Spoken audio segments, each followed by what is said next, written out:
જયંતિભાઈ સરધારા જેમને હોસ્પિટલમાંથી રજા તો મળી ગઈ છે, પરંતુ તેમની સારવારનો પણ વિવાદ ચગ્યો છે। તેમનો ગુસ્સો ઠંડો નથી પડ્યો। પીઆઈ સંજય પાદરિયા વિશે તો તેઓ બોલ્યા। ખોડલધામના ચેરમેન નરેશ પટેલની સાથે તેમના પુત્ર શિવરાજ પટેલ અંગે પણ બોલ્યા।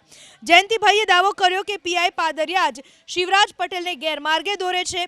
2017ની વિધાનસભાની ચૂંટણીમાં પીઆઈ પાદરિયાના કહેવાથી જ શિવરાજ પટેલે રાજકોટ પૂર્વ, રાજકોટ દક્ષિણ અને જામકંડોરણા બેઠક પર કોંગ્રેસના ઉમેદવારનો પ્રચાર કર્યો હતો। પીઆઈ પાદરિયાની જ્યારે પણ બદલી થતી, નરેશ પટેલે જ તેને બચાવ્યો છે। જયંતિભાઈના મતે પીઆઈ પાદરિયા નરેશ પટેલ કહે એટલું જ કરે છે અને નરેશ પટેલ પણ પીઆઈ પાદરિયા કહે એટલું જ કરે છે।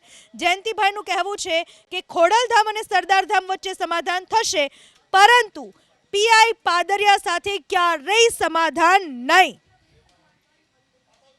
પાદરિયા અને નરેશભાઈના દીકરા શિવરાજભાઈ સતત ભેગા હોય છે અને એ લોકો મળીને જ બધું કરે છે। વિઠ્ઠલભાઈ રાદડિયાના દીકરા જયેશભાઈ રાદડિયા લડતા હતા ત્યારે રવિ આંબલિયાની તરફેણ કરવા માટે ત્યાં આ નરેશભાઈનો સન ગયો હતો રાજકોટમાં। પાદરિયાની દોરવણી હતી એવું માનો છો તમે? ખાસ આ પાદરિયાની જ દોરવણી। પાટીદાર આગેવાન દિનેશ બાંભણિયા જેમણે કર્યો છે એક ચોંકાવનારો દાવો।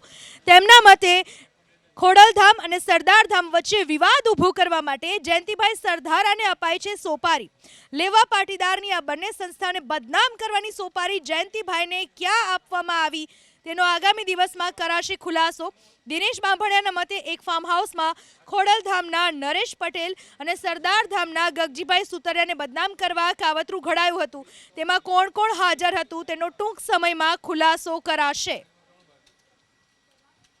સરદારધામ અને ખોડલધામ જેવી સામાજિક પ્રવૃત્તિનું કામ કરતી સંસ્થાઓ વિશે સંસ્થાને બદનામ કરવાનું અને સંસ્થાની બંને વચ્ચે વિખવાદ કરવાનું, પાટીદાર સમાજના લેવા અને કડવા વિશે જેમ ફાવે એમ ઉચ્ચારણો કરવાના, આ બાબતે જે જયંતિભાઈ સરદારા દ્વારા નિવેદન કરવામાં આવ્યું છે, અત્યાર સુધી બનાવની સાથે સૌની લાગણીઓ જોડાયેલી હતી અને દુઃખદ ઘટનાઓ છે એવું તમામ લોકોનું માનવું હતું। પરંતુ ગઈકાલના તપાસના અંતે એક ખૂબ જ ચોંકાવનારી માહિતી બહાર આવી છે કે આ સુનિયોજિત આ કાવતરું હતું અને ખોડલધામ અને સરદારધામની વિખવાદ વધે એના માટે જયંતિભાઈ સરદારાને આગળ કરવામાં આવ્યા છે અને જયંતિભાઈ સરદારા દ્વારા તમામ સંસ્થાના આગેવાનોને એક જાતનો અંધારામાં રાખીને સન્માનીય ગગજીભાઈ સુતરિયા અને શ્રી નરેશભાઈ પટેલને કઈ રીતે બંને વચ્ચે વિખવાદ થાય એનું આયોજનપૂર્વક એક કાવતરું ઘડવામાં આવ્યું હતું।